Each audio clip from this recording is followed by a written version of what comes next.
Everyone, I'm Casey Piola and I decided to do non-linguistic representations for my Instructional Strategies mini presentation. So non-linguistic representations, according to the list that we had to download from the module, is basically when students engage in drawing, kinesthetic activity, physical modeling, or graphically organizing information as opposed to representing it through text. So this instructional strategy helps students create their own mental image of the content, and also when they are asked to explain why they drew or mapped out or whatever it is that they've done, when they're asked to explain it, they're using metacognition, where they think about their thinking, and they also deepen their own understanding of the content when they have to think through different ways to represent this content and when they have to explain the way that they have chosen to represent it. So some characteristics of non-linguistic representations. The first is that they can come in many forms. So this can be a graphic organizer that the student creates, and that's important. If it's a teacher-created graphic organizer that the student is filling in, that is not a non-linguistic representation. This is something more like a concept map with images that a student creates, something like that. So this is student-generated graphic organizers. A sketch or other type of drawing, a pictograph, or a concept map. So there's many different types of non-linguistic representations. So another characteristic is that they must identify crucial information. So this needs to highlight the content that's being studied. It isn't just a fun time to draw about what happened in the content. So for me, I teach social studies, and if I gave students the task of non-linguistically representing the causes of World War I, but the student instead drew a trench and drew an example of trench warfare, that would not be helping that student to learn at all. So we need to make sure when we're using non-linguistic representations that we're really clear to the student about the content that they are going to represent, because practicing or deepening the learning of that content, if it's not the right content, doesn't really do anything for the student. So another characteristic is that students should explain their non-linguistic representations. This is a really key part of the process, and that explanation can take place verbally, just between the teacher and the student. It can be a peer-to-peer explanation, it can be a presentation in front of the class, or it can be written, it can be text-based. But it's really important that students know that they will need to explain what they've drawn, because the thinking aspect of being able to explain why you drew something is really where students are going to deepen their understanding of the content, which is the whole point of this activity. So students would need to clarify the symbols and images that they use, and this is a great opportunity for the teacher to provide an opportunity for reteaching if the student has made an error. So for example, if a student drew a peace sign to represent the cause of World War I militarism, that would be an opportunity where I could say, well, this peace sign usually means that people wouldn't want to go to war, and militarism was this building up of armed forces and desire to go to war. So it's a good opportunity for reteaching, remediation, or a good opportunity to say, yep, you've got it, you can move on. So another characteristic of non-linguistic representations is that they can take a lot of time. especially depending on the student grade level, depending on how far into the understanding of this content students are. It can take a lot of time to construct the non-linguistic representation, and then you also have to make time for students to be able to explain what they have created and to defend it if necessary if there are questions from classmates. So all of that means that the use of non-linguistic representations should really be limited to crucial content. This is not something that teachers want to use for sort of just extension content or for fun facts or anything that is sort of just fringes or details.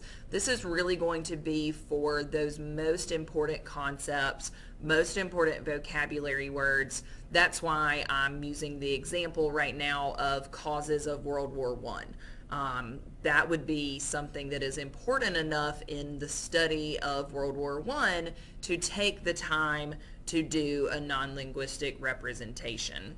And that's also a good example because nationalism and alliances and things like that can be really difficult for students to understand. They can be abstract principles, and it's especially those crucial abstract principles that students can really get their teeth into through non-linguistic representations.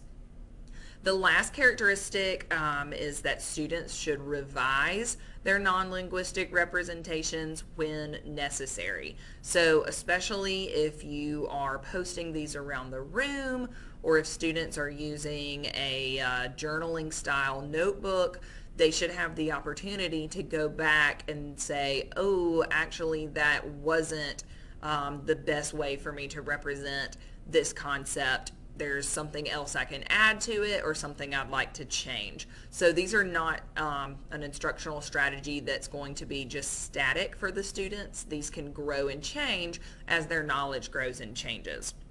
So I'm pulling all of this from Robert J. Marzano and from a paper that he wrote in the ASCD journal in 2010.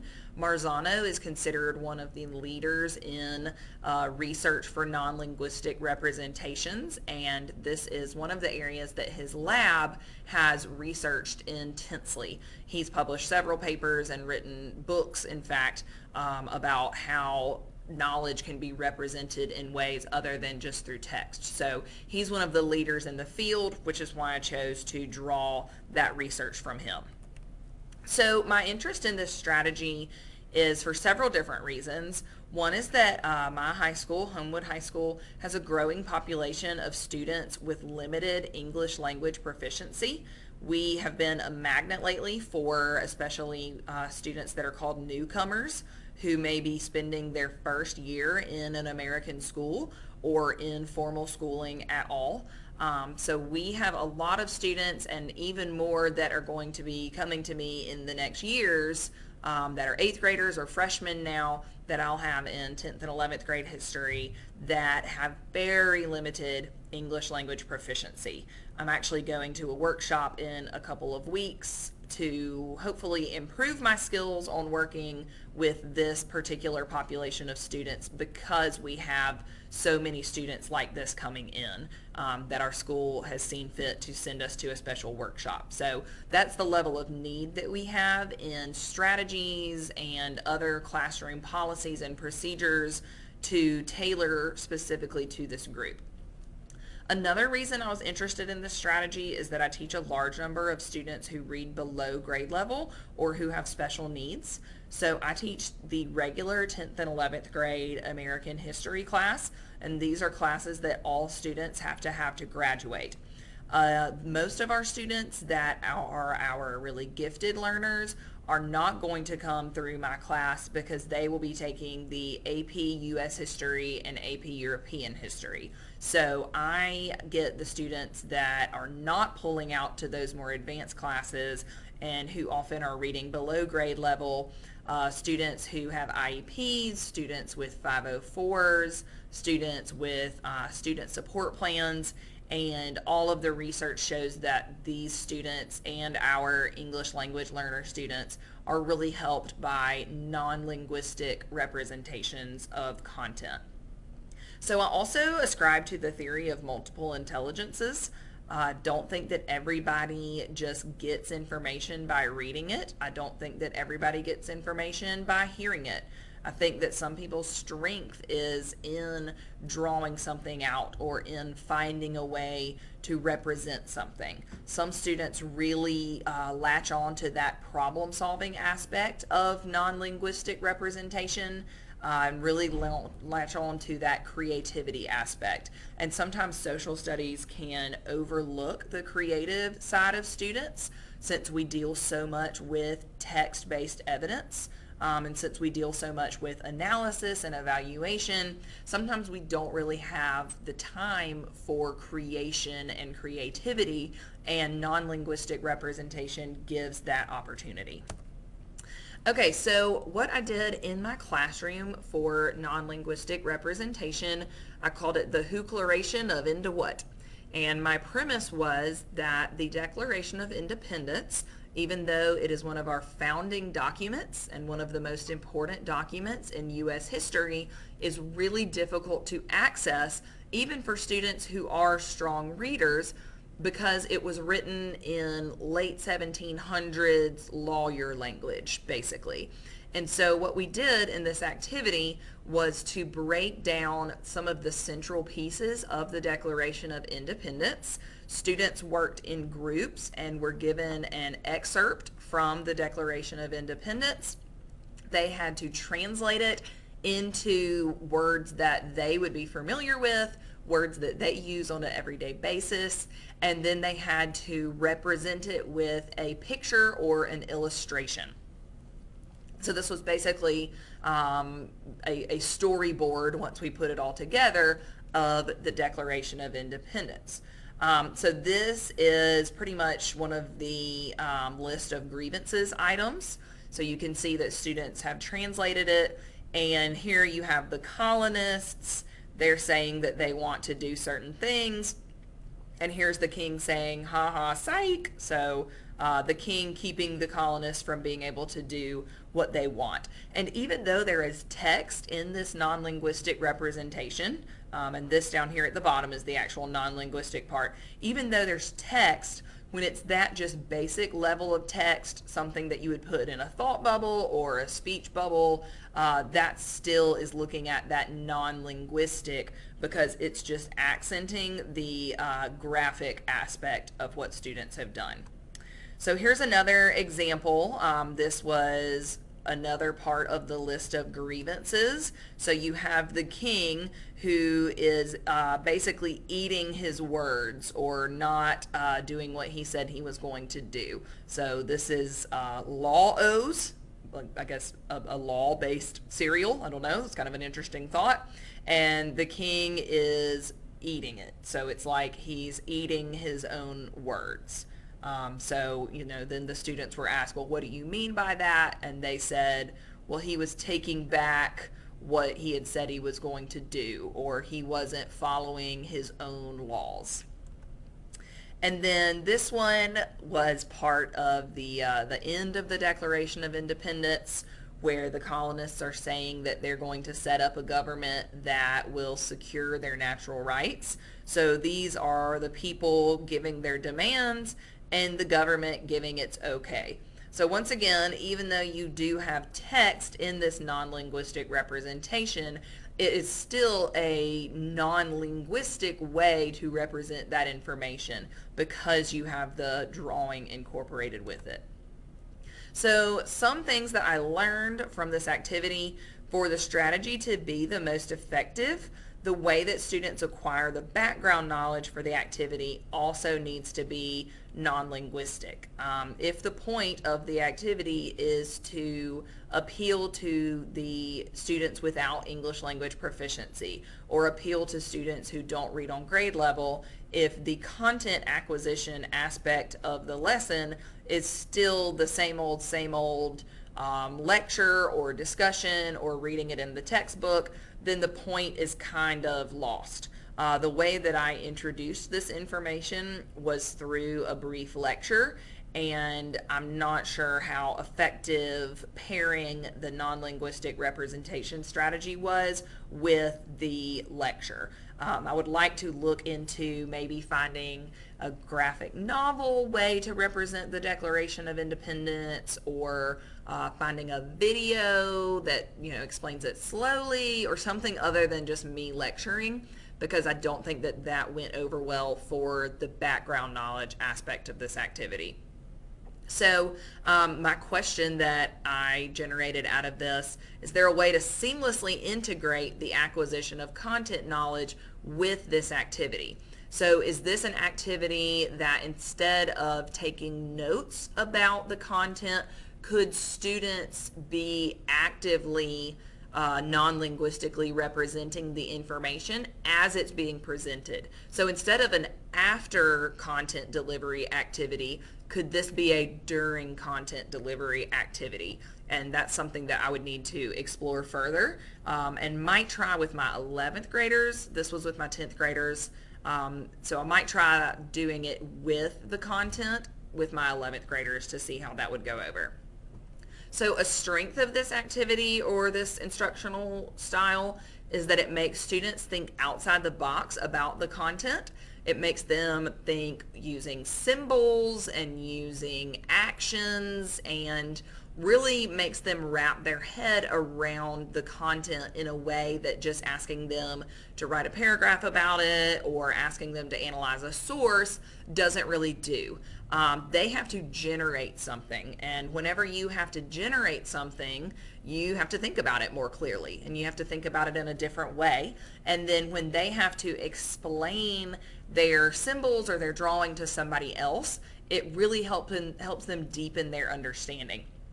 I think it's kind of well known that when you teach somebody something, you learn it twice.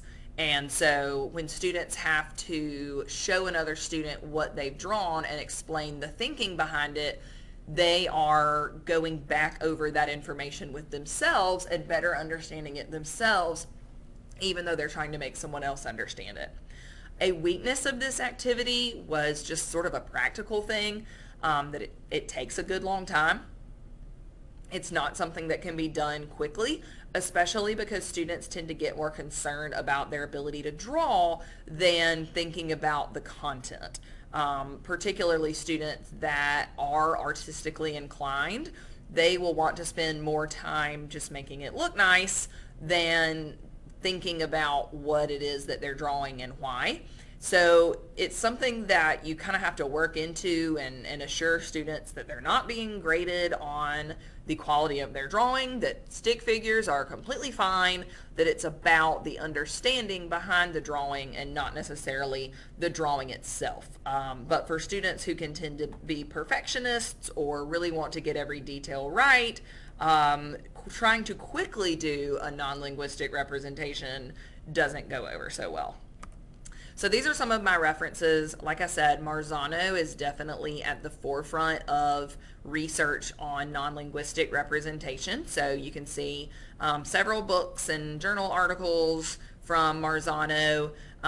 Also, I was using teachinghistory.org. It's a website that I use a lot for ideas and narration of different ways to teach. And then this is really what sparked my interest in this teaching strategy, was this book from James A. Percoco. This was a book that I read with my master's class, and it basically went through different creative ways to teach U.S. history. And that was where I first heard about this non-linguistic representation.